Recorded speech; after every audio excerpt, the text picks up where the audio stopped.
What is up, everybody? It's Dr. Vibe here, host and producer of the award-winning Dr. Vibe show, the home of Epic Conversation. I'm the host of Epic Conversations, 2020 Best Podcast News Award winner, 2018 Innovation Award winner given out by the Canadian Ethnic Media Association, and I host the only program in the world online for dads and fathers that's sponsored by Dove Men Care. It's also co-sponsored by Dad Central, Canada's national fatherhood organization.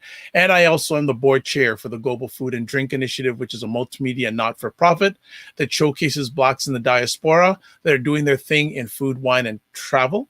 And I always like to say, you're blessed, highly favored, a magnet for miracles, and a solution for someone's problem. We're broadcasting live here on July 27th. So we're happy to have you, whether you're watching live, watching the replay live, or listening to the replay live. Let's make it happen. So a little background about today's conversation. In Canada, National Emancipation Day is coming up on August 21st, 2021, this year, as Dr. Lynn Jones, an African Nova Scotia leader, educator, and community activist and trade unionist, blows the whistle to start the 2021 virtual underground freedom train ride at 10:54 p.m. on July 31st. All of you are welcome to join the Toronto Freedom Trade Ride as we recognize the challenges and opportunities provided by Canada's proclaimed Emancipation Day. The ride will be an incredible journey and experience about the Underground Railroad, the route enslaved Africans used to escape American slave plantations seeking freedom in Canada, and ultimately Emancipation Day on August 1st. The theme for this year's event is the fire within, as they focus on the element of fire and its power to rekindle, transform, and inspire. The train ride will be featured National Declaration of Emancipation Day by Senator Wanda Bernard, one of the train ride's previous conductors, and an advocate for Canada's national recognition of Emancipation Day. Also featured this year will be performances by Randall Ajay, the first Poet Laureate of Ontario, award-winning composer Andrew Craig, musicians Eddie Martinez, Armani Woods, Phoenix, the Freedom Fire Train Choir, and various pulsating voices from around the country and across the seas. Also attending will be Toronto's Mayor John Tory and also the Chief Diversity and Cultural Officer for the Toronto Transit Commission, Keisha Campbell. Everyone is welcome to join the Freedom Train Ride virtually, and I'll be showing the YouTube address during this conversation. But we are blessed and highly favored to have this man. I'm humbled to be able to have him slow down for a moment. Louis Marsh, man, a mentor of mine, a mentor for many other people.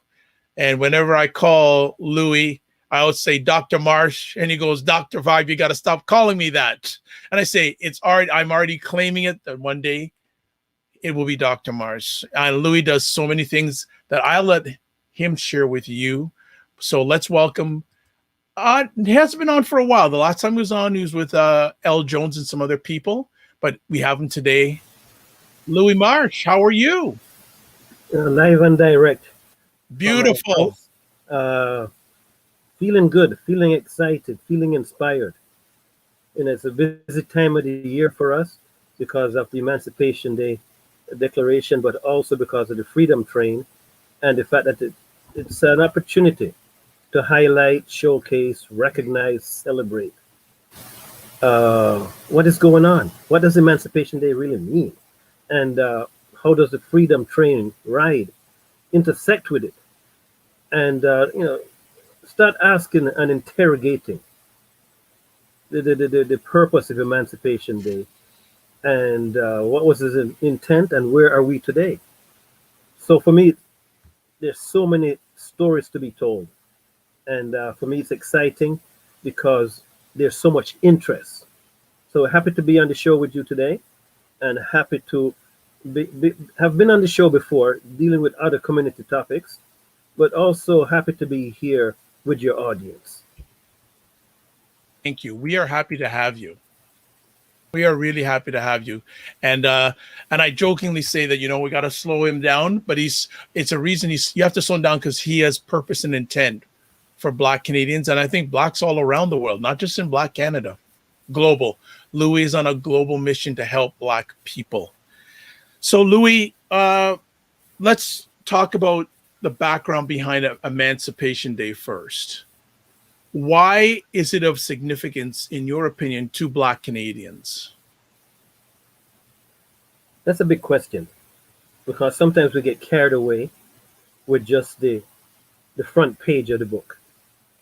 Emancipation Day declared 1834, August the 1st, the abolition of slavery, plantation slavery, was big because no longer the plantation owners have the right and the control of enslaved Africans. They were freed.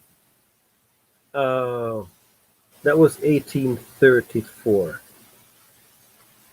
So the importance of it now is, did it really happen? Did it really happen? Were enslaved Africans really freed?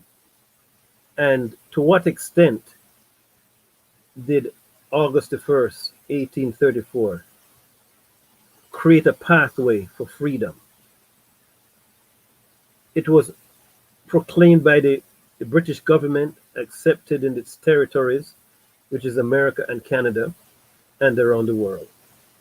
So it's significant in that it put a stop to legalize plantation slavery. That's what the importance of it was. How did we get there, and where have we come from there? Those are the bigger questions that need to be discussed. So it gives us an opportunity to open the book and look beyond the front page only, because there's many more stories to be told about Emancipation Day.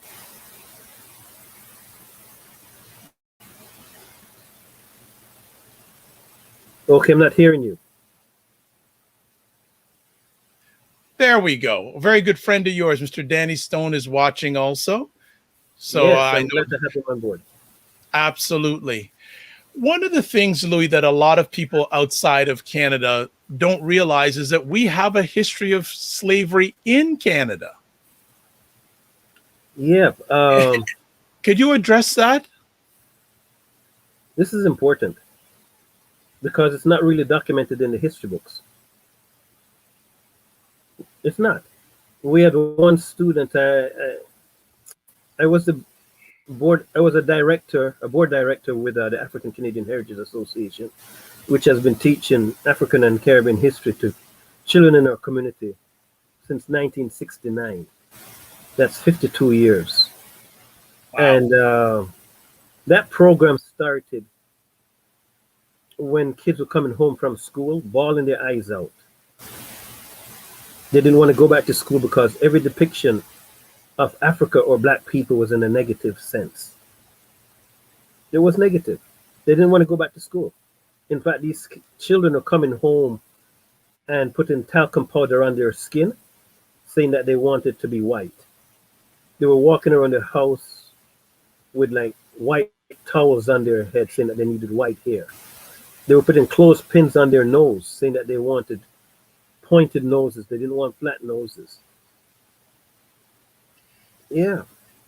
So one of the students in that program, she came to us and she said she was in class, and it was through Black History Month, and one of the history teachers was talking about the significance of it.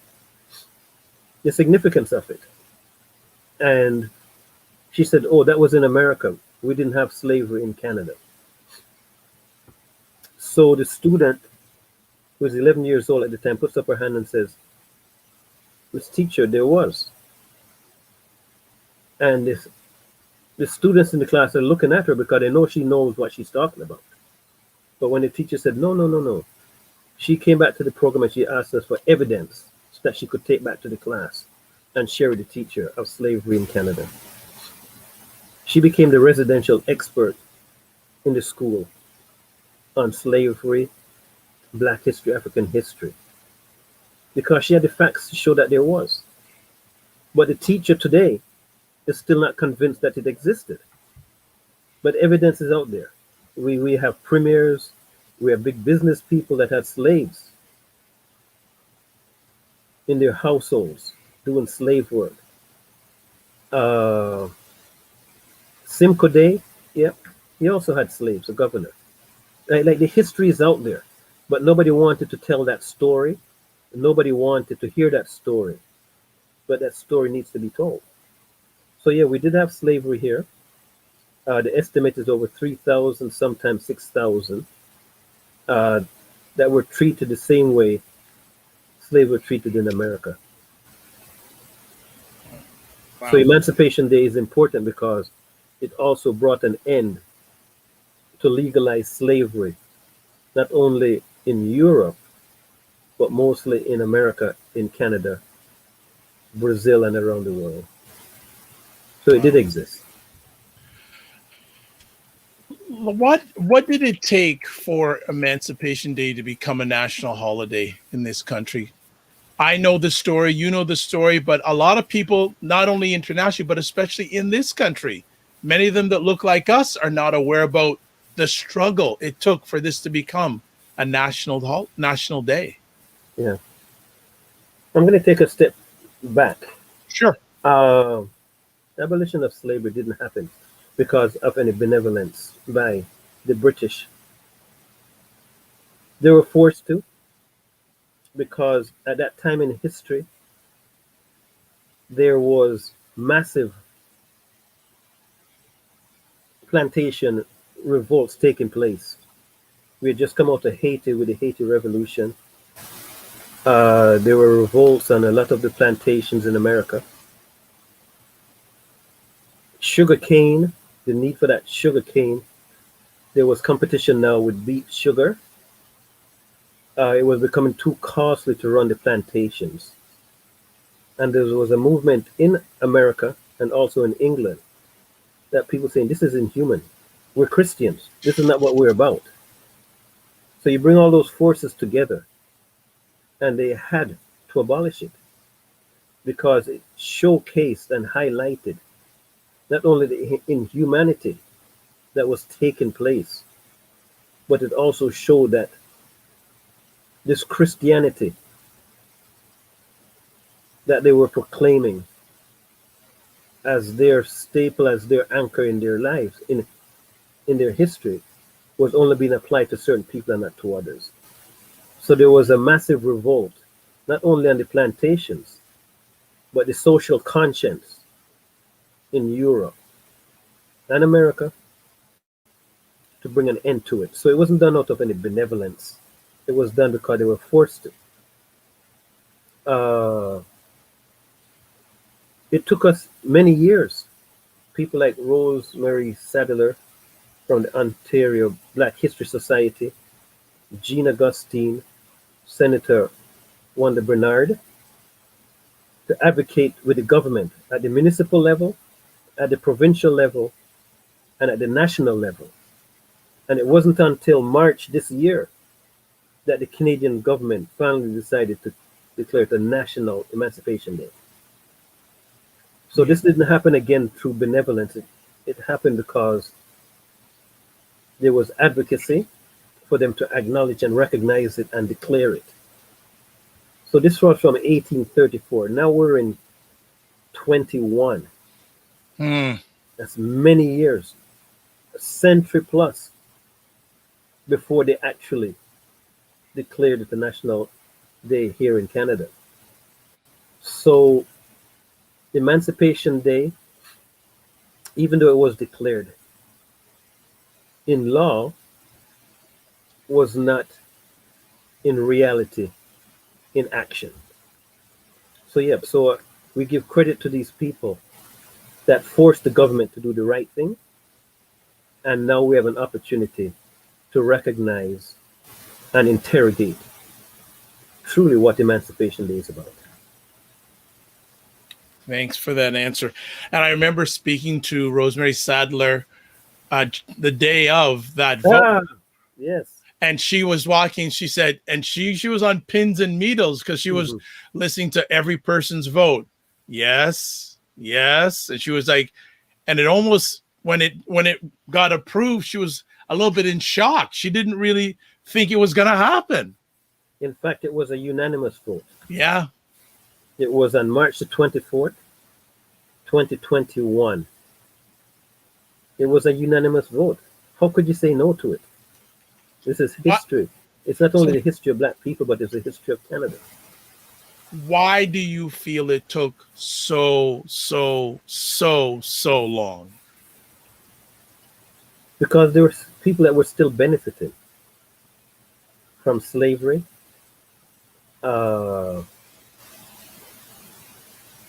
Whether they were governors, whether they were business people, whether they were politicians, they didn't want to let go. It was not important in their scheme of things. But the writing was on the wall. You had to do it. And that's why there was unanimous vote. But it had to be the result of advocacy at these different levels over an extended period of time. So now we are, August the 1st, 2021. It's now a national day, Emancipation Day, declared by the federal government, previously by the province, and previously by the city. So now we have to look at, now that this has been declared through legislation, how do we move forward? How do we move forward? Good question. I will parking lot that till we get near the end of our conversation. Let me ask, how can you share with our audience the history of the Freedom Train? How did it come about? How did you get involved? My work with the African Canadian Heritage Association was significant because over an extended period of time, I was the communications director. So anything that was relevant to our community in terms of history, activities, events, I used to promote them. And I was able to establish a network of people across the city who were interested in this type of work. I've also worked with Ita Sadu from a different book list on many events up to that day when she made the phone call. She said, Louis, have a seat. I've got something to tell you. She said that she wanted to organize the underground freedom train ride. We said, okay, there's no problem with that. Let's do it. But she said, Louis, we want to take over a TTC train to do it. I said, pardon me? She said she wanted to do it on the train. I said, TTC train? Will they allow us? Will they give us a train to do this? And we were discussing it and we said, look, this is an excellent idea. If TTC refuses to give us a train, we're going to commandeer the train anyway. So either you work with us and we do it in an organized fashion, or we're going to parachute 1,000 people onto the platform at our time, and we're just going to take over the train anyway. We're going to pay our ticket so you can't stop us.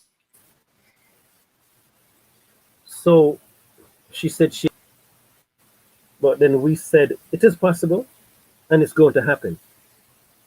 So we brought some key people together and we put the cards on the table and said, this is what we want to do. Emancipation Day is significant. There was Caravana that used to talk to this. We want to take it a step further. The underground freedom train ride was officially launched. And we put in place a plan where we would not have to take over the train, but work with the Toronto Transit Commission.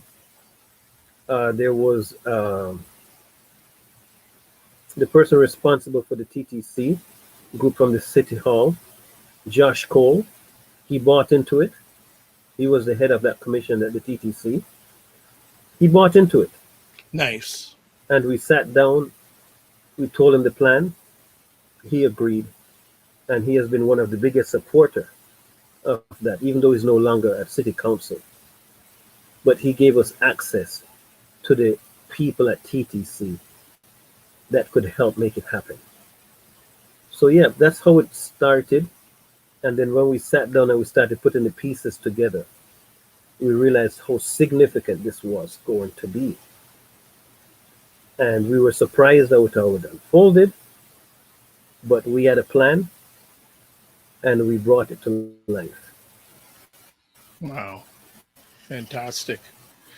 Everyone, you are watching the Dr. Vibe Show with myself, the host, Dr. Vibe, here with Louis March, talking about the coming up, the Emancipation Day Underground Freedom Train ride that is happening virtually July 31st at 10:45 p.m. Eastern. And I'm just going to put up the information right here where people can watch it. There is the link. They can watch it on YouTube. I'll be putting it up during various times of the conversation. I know Aita a little bit, not as well as you, but when she told you about that idea, what was your first reaction? You know what? I always have this expression, think big, but make bigger things happen. We have that we have that capacity. We have that ability. Sometimes we're always thinking too small. So when she came up with that idea, I said, wow, let's do this good. Let's do this great.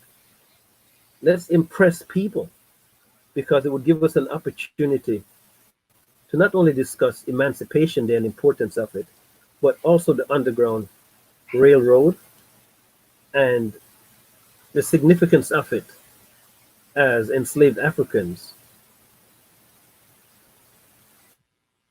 wanted away from the brutality of slavery in America, coming to Canada for freedom.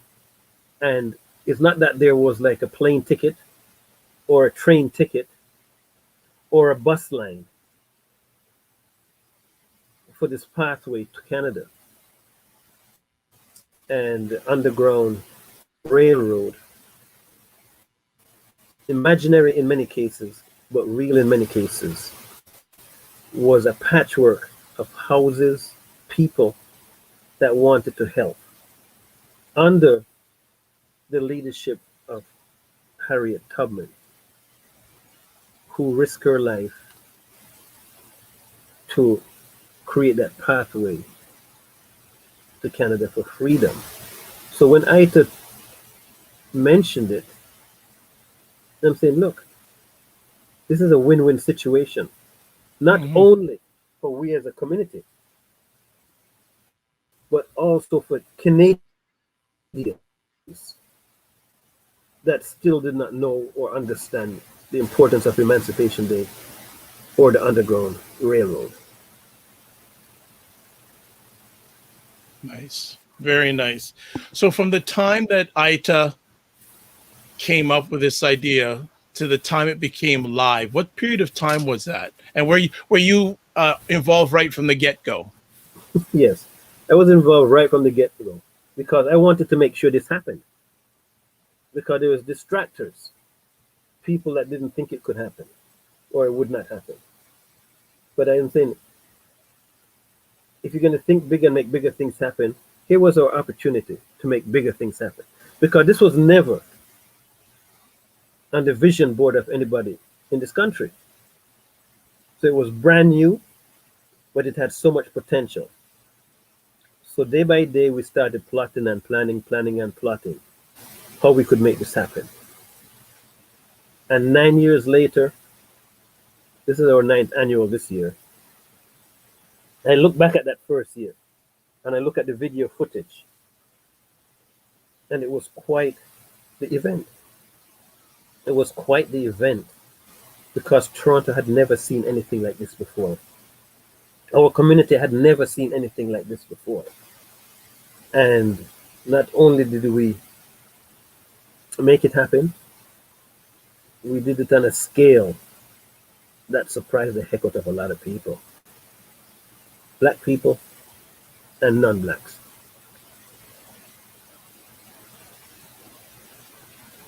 Okay, I'm losing you. I can't hear. I'm just asking you, and you're reading my alleged mind. I was going to ask you, can you go back to that first Freedom Train event? What memories do you have of the first event? We had drummers, we had dancers, we had a conductor pretending to be a Harriet Tubman. We had speakers, we had performers, we had bells and whistles, and we had TTC on board. When we decided to make this official, we did not know if 100 people would show up or 200 people. Mm-hmm. We did not know. But we got a phone call on the day. People were starting to gather at Union Station, where the starting point was, Wow. at 10:30 a.m. And what time were you leaving the station? 10:30 p.m. Okay, so 12 hours ahead of time. Well, the thing is, they sort of got the instructions wrong. So ITA had to send a delegation down to Union Station, because who in their right mind is organizing an event at 11:30 p.m. right, on a work night? So ITA had to send people down to Union Station in case people didn't read the PM properly. Right. And let them know that they have to come back 12 hours later. So it started off that way. When I arrived at Union Station, I think it was about 10 p.m., 10:30, you could hear the drums. You could see the dancers. You could see the people gathering.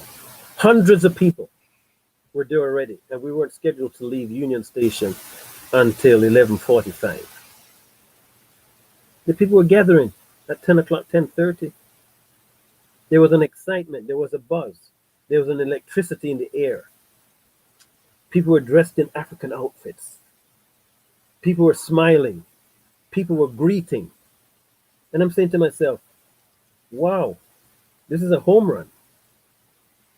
Right? There were officials there, TTC officials, because they didn't know what to expect either. Yes. Right? And then we took the mic and we thanked everybody. We did some performances. We presented why we were going to be there and what we were going to do. And there was an instruction that when you get on the train, you would have to be silent. Oh. Yeah. Are you going to be telling 800 people to get on a train in unison and be quiet? And we did it. We told them between Union Station and St. George Station, you cannot utter one word. And it's a moment of silence to all the people that we've lost on the plantations across the Atlantic and while they were being captured. And they remained quiet, silent. You could drop a pin on that train and you could have heard it. People bought into this. But Danny's saying, get the numbers right. There were thousands of people. Danny wasn't counting feet. I'm counting feet. This was 800 people. This was the first year. So that was amazing. And then there was spoken word pieces. Yeah. The person that the TTC assigned to drive the train. Yep. And he still is the same one doing the train today. Wonderful. So we had the mic. We were able to speak to everybody on the train. And there was an electricity. There was a vibrancy. There was a color in the air that we've never seen in the city of Toronto. Mm-hmm. And everybody seemed to have a smile on their face. Just being there. That was the first year. When we got off at Shepherd West subway station, that was another surprise, because all the people got off the train. We had to gather them by a platform and we had to speak to them. Again, hundreds of people on the platform at Shepherd West subway station. And Ita spoke and she said, clap yourself, clap yourself. This is amazing. You have been amazing. We had guest speakers. There was a buzz going on at that station Right. that we've never seen before. That was the first year, right? And from then on, it's become normal in the city of Toronto on July the 31st to be part of this event. Mm. We've also had to keep TTC on board. Yes. I'm going to tell you something that I shouldn't, but we didn't want to publicize the Freedom Train ride too much because it was high risk in that if too many people came, we couldn't put them on the train. I think the maximum that we can put on the train is maybe 1,200, 1,300, right? The first year was 800, so we figured there would be more moving forward. But not only that, it's to do it in an organized, professional way, but still had the cultural sensitivities that we needed to express, right? So, yeah, that was the first year when we got off. And then finally, we had to get everybody back home because Yeah. now we're talking about 12:30, 1 p.m. And the last train, when we get together and we're having fun, we like to linger. Yes. So we had a problem because a lot of people had parked at Union subway station Yeah, and that's at the other end of the city. and we had to get them back to Union subway station. Right. We were concerned about those people that had parked at Shepherd because we had to think of everything. We said, like, we're going to have hundreds of people Yeah.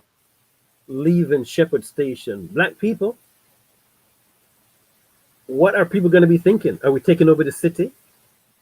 Who's going to call police first? And so Yeah. on. Yeah. So we said, look, we had our own security, but Toronto Police Service had never seen anything like this before. So we didn't want anybody coming there and disturbing the show or disturbing the event itself. So we told people, just be careful as you exit at Shepherd West. We're going to get back on the train. We're going to go back to Union Station. And when we got back on the train, the drummers came out again. The dancers came out. And it was just like a big party, a Absolutely. big celebration. So that was the first year. And it has grown ever since, as I said, 9 years later. How, thank you for sharing and giving memories of the first one, because I always like when one has success. I like to hear that first the initial moment of success of that. How has the Freedom Train grown and changed, if it has in any way, in the last 9 years? It has evolved. When Danny talks about thousands of people, he's correct, right? We've got better at staging it. TTC has adopted it as one of their highlight events of the year. They've given us all the resources and supports on the day. And the thing about it is, I remember one meeting that we had with the TTC executive. Because after the first year, a lot of people at the TTC didn't know about what was about to happen. But because of the success, a lot of the department heads, whether it was security, Yeah. whether it was logistics, whatever it was. So they called a meeting and they were going to bring all the executives to this board meeting, this table, and they invited us to be there. So I and myself showed up. When we showed up in the boardroom, everybody was in a jacket and tie. Everybody had their pads out to write things down. And I and myself show up. And we said, what the heck did we get ourselves into this time? The people were lined up with questions, but we were prepared. There was one question that, like the freedom train, if something happens and the train breaks down, it's going to slow down the other trains behind it. You're kidding me. No, so somebody said, we've got to discuss all possibilities. So ITA's response to them was, well, if that happened, we have 800 people on board. We're just going to come out and push the train along. There Right? you go. So ITA has this uncanny ability to turn difficult questions with a sense of humor into easy answers. So after we were finished with them at that meeting, everybody was on board. So TTC now embraced it as one of their highlight events of the year. So now they're coming to us, asking us to confirm who's going to be there, what are our plans, and how can they contribute. Right? Another way that it has changed, politicians now want to be seen there. Right? The media has embraced it because when CP24 showed up, it wasn't your traditional organized event where, here's a section for media and so on, right? They had to maneuver through hundreds of people just to get to whoever they wanted to get to speak to. The media has embraced it. The country has embraced it. So whether they're from Nova Scotia, whether they're from Montreal, Ottawa, we now have a group in Ottawa setting up their own train ride. Right? We were thinking of Yeah. a route where we started at Windsor Oh, and with that. ended up in Nova Scotia. Oh my. So one of these days we're going to unleash that plan, right? So there's so much things that we can still do, but it has expanded to the point right now where people are always asking what and where and when. And we keep saying, just mark July the 31st on your calendar. Regardless of what year, that's when it happens. And when the ride is finished, of course, it's August the 1st when we bring in and celebrate Emancipation Day. The pandemic created some challenges because TTC would not release the train. And that was understandable. So we went virtual last year, but it gave us an opportunity to bring in perspectives from England, from Africa, from the States, across Canada, which we could not have done if it was a physical train. Right. So for us, the pandemic forced us to reimagine what this train ride would look like and how we could take advantage of these virtual connections. That's what it did for us. So we were able to respond, and this is the second year of the pandemic, and we suspect that next year we'll be back to the physical train. Hope we're speaking it that's going to happen. So the thing with the Freedom Train ride, we've been able to respond to the realities of the environment. We brought on different themes, like during the Underground Railroad, people still had their lives to live. People were getting married, people were having babies and stuff. So we brought those themes into each year. Right. So we would stage a wedding, we would stage a birth, right? We've been very creative. One thing with Aita is that her imagination is unlimited. True. So we just have to leave our inhibitions behind and just be imaginative with her to find Yeah. out how we make things happen. She's a true visionary. A true visionary, but not only a true visionary, but she makes things happen, Yeah. right? And we have a good solid team. We have people from uh, ACHA, African Canadian Heritage Association. We have people from the Coalition of Black Trade Unionists, right? Uh, we have some creative people that sit down and believe in the freedom train ride. Mm-hmm. And instead of coming up with excuses why this can't happen, we find reasons to make it happen. Yeah. Right. So it has grown in that sense. And I'm not sure if it's on the tourist booklet for Toronto as an event to attend for those visitors coming in, because it's around the same time as Carabana used to be, the Pan events, right, at Lamport Stadium. So it sort of fits in, but it's at a time that doesn't conflict with much, because Right. who's doing something at 11:30 p.m.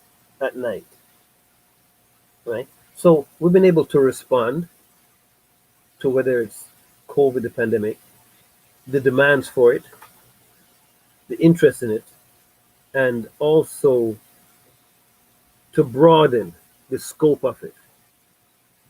So it's not only a Toronto event now, it's not a provincial event, it's not a national event. You mentioned at the beginning, it's a global event now, and we're Mm-hmm. happy Absolutely. about that. Hmm. Did you ever think you'd be saying it's a global event 9 years ago?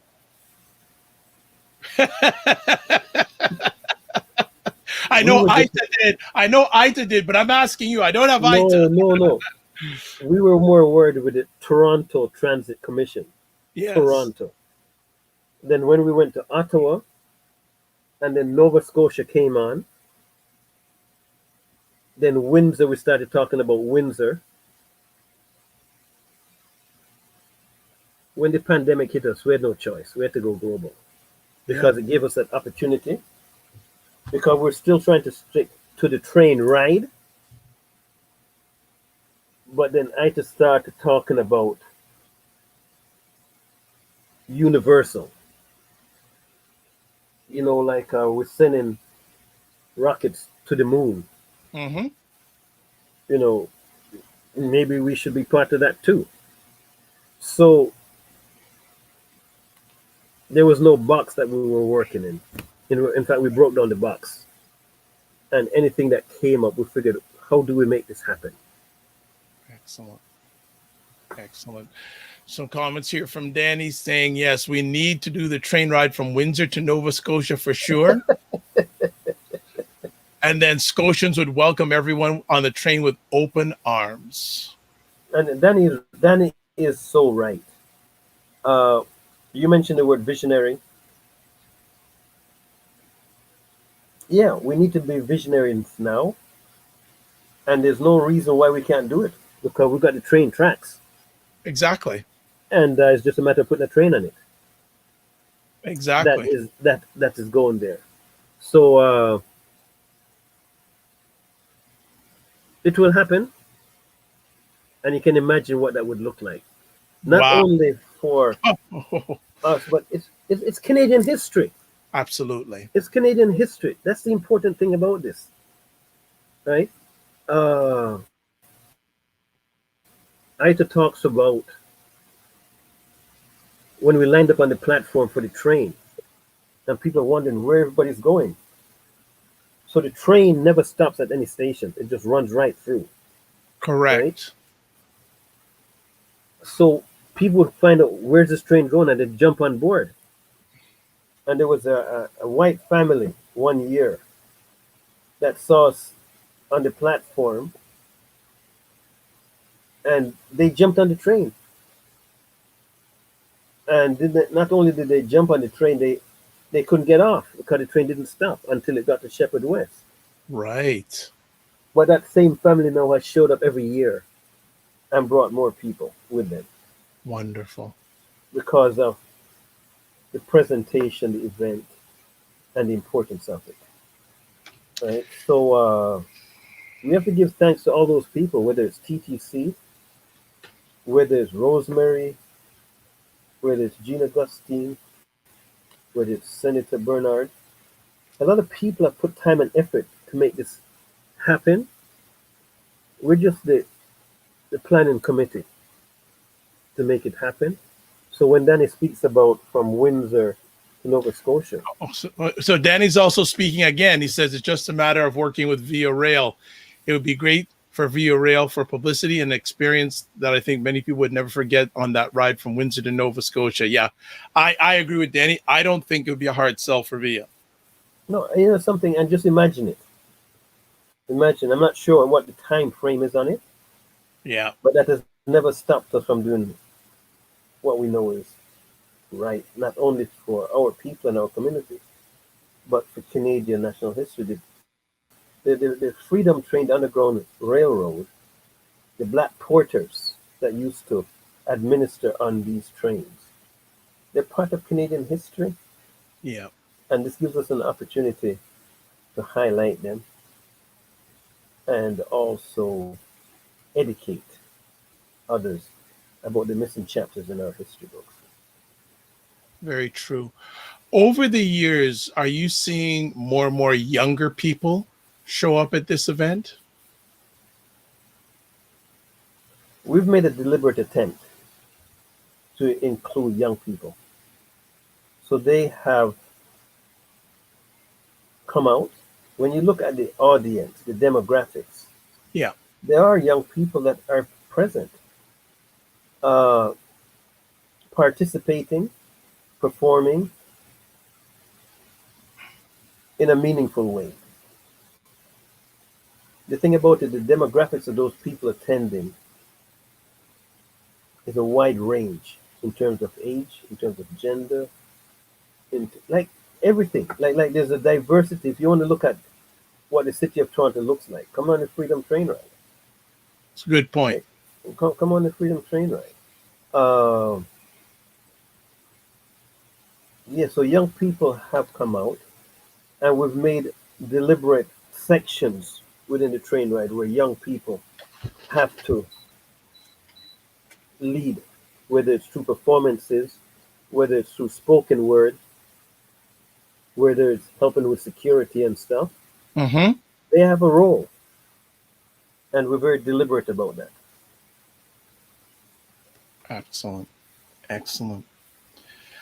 What are you excited about with this year's event? What are some things that are exciting you about this year's event? Well, we have a theme, the fire within. At first, initially, we were looking at blazing fire, but then we had the fire, the forest fires out in the west, and we wanted to get away from that at this particular time. So then we came up with the fire within, the fire that drives individuals to do things that are unimaginable or very difficult. The fire that drove Harriet Tubman to risk her life and bring hundreds of enslaved Africans to Canada for freedom. The fire that drove people like Nelson Mandela, Marcus Garvey, uh, Nelson, like the fire. What drove these people to do what they had to do despite the odds, the difficulties, and the obstacles? And is it only certain people that are driven by this fire? Or do we all have it? How do we rekindle that fire and continue to move forward? Because Emancipation Day is good in writing, but in reality, have we really been emancipated?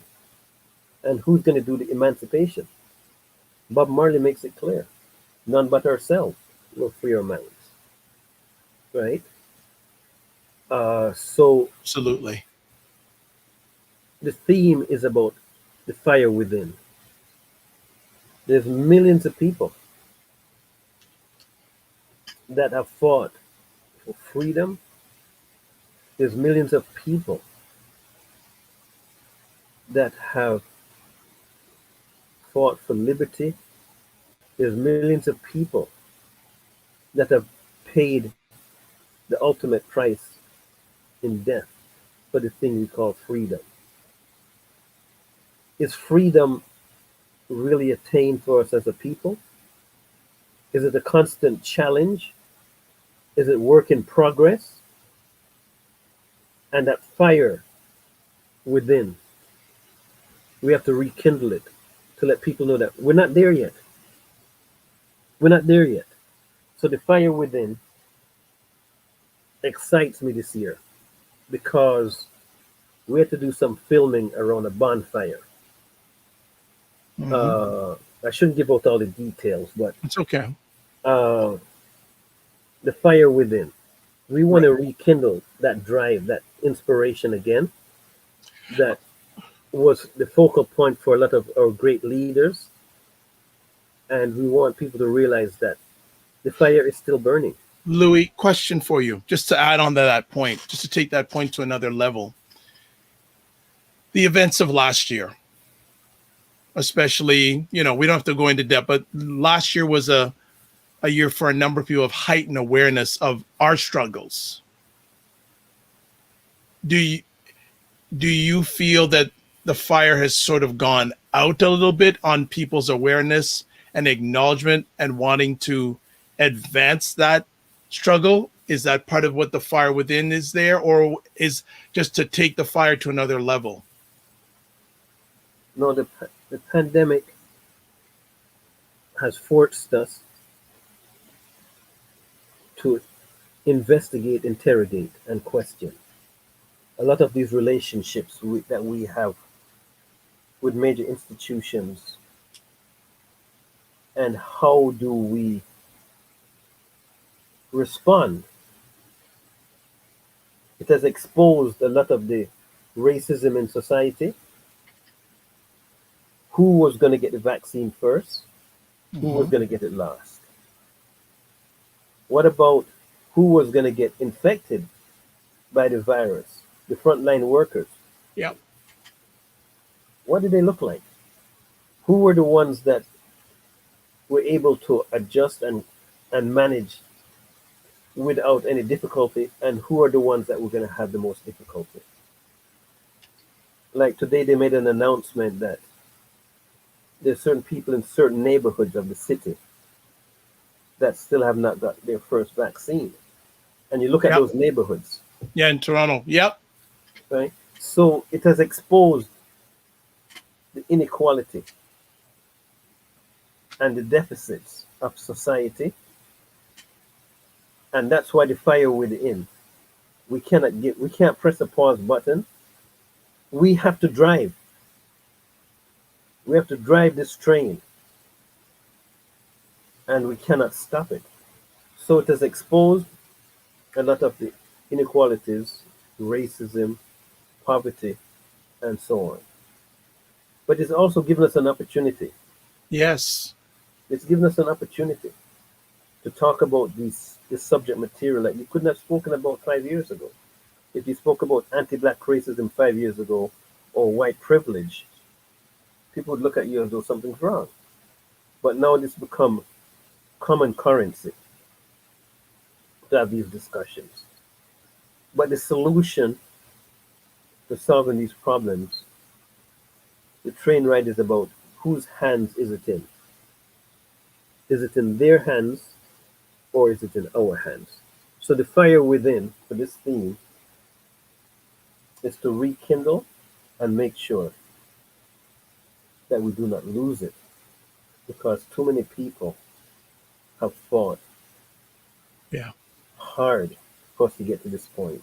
Absolutely. Are we going to drop the ball now? Yeah. Yeah.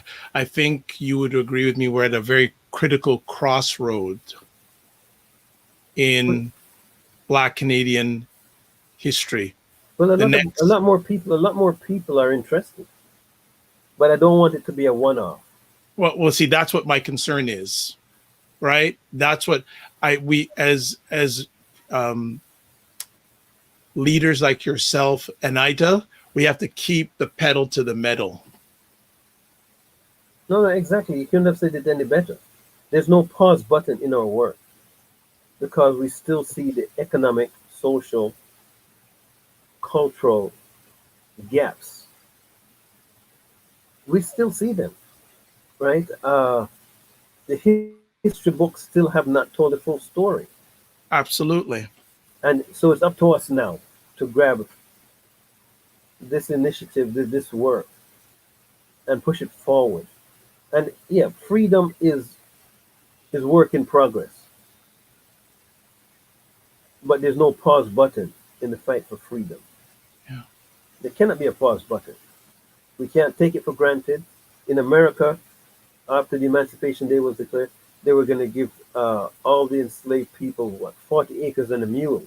Haven't got that either. No, they clawed that back within a year, right? We still have this school to prison pipeline. People says the jail system is the new plantation. Yeah. You go into any of these detention centers or jails and you look at the population. And it's not only black people, it's indigenous people too, right? You know? So 2021 is a new opportunity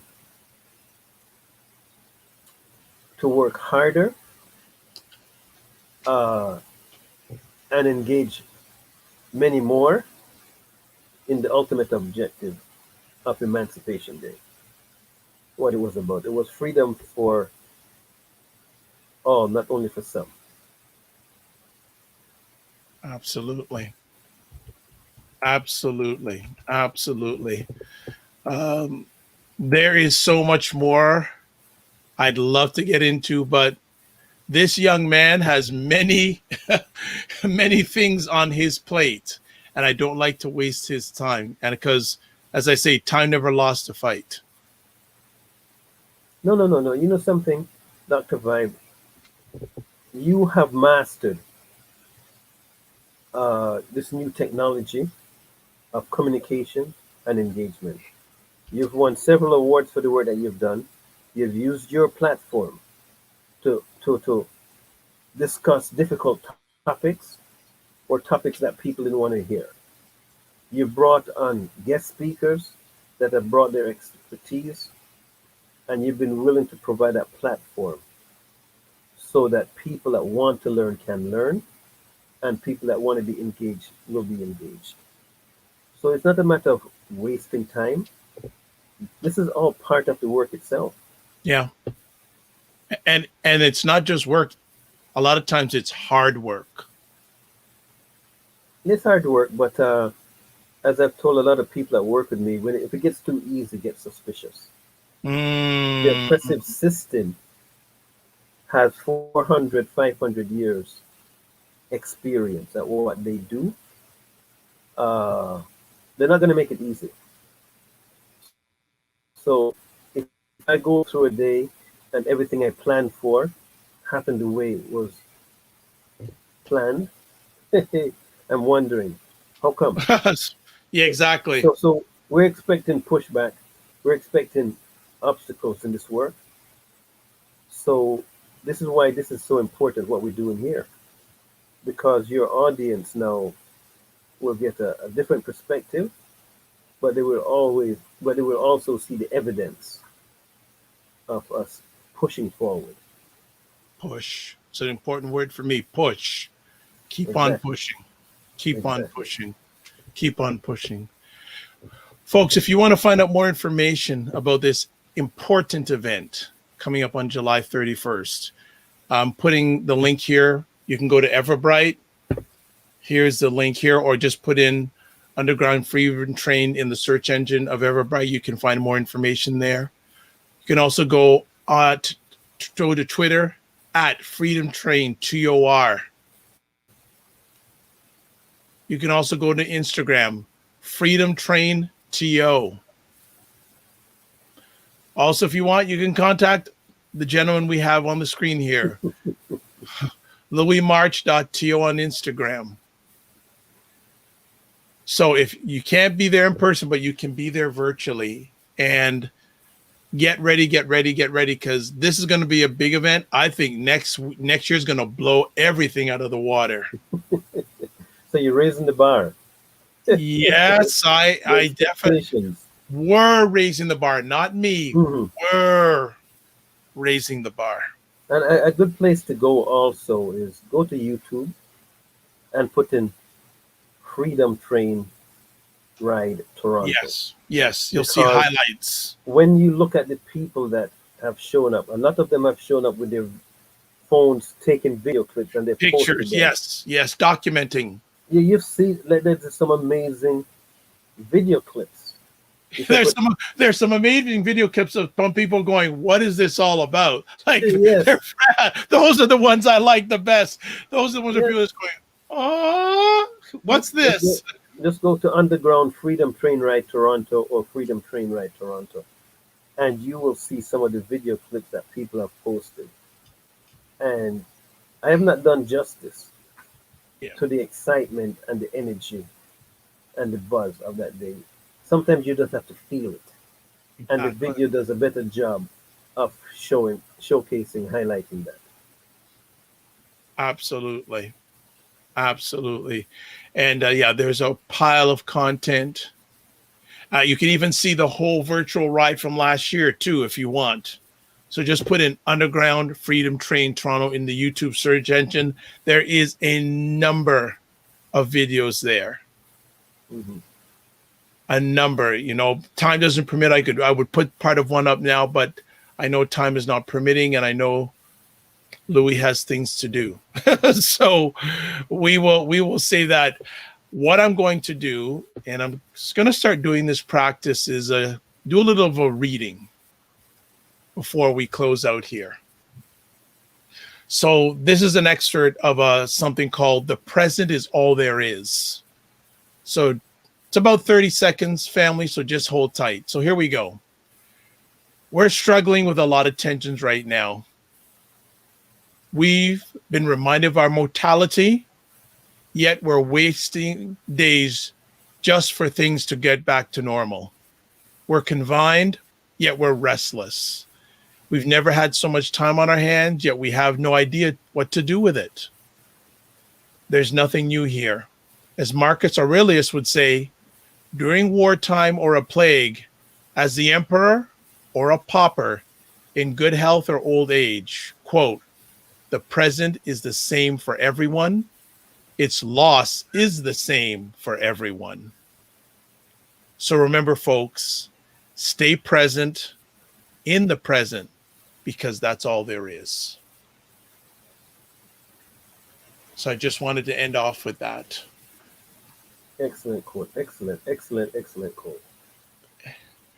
Now, I will say that if you want to catch anything more of Dr. Vibe, these conversations, you can subscribe to the Dr. Vibe Show on YouTube and on Facebook. You can also go to my website. I'm going to put it up here. And you can go to my website, thedrvibeshow.com. As always, I like to end off my conversations as this. Live your life as a dream. If you can dream it, you can make it. Sometimes you have to get smaller to get stronger. Block assumptions, and then aim bigger, aim better, aim higher, aim wider. Love, faith, and respect.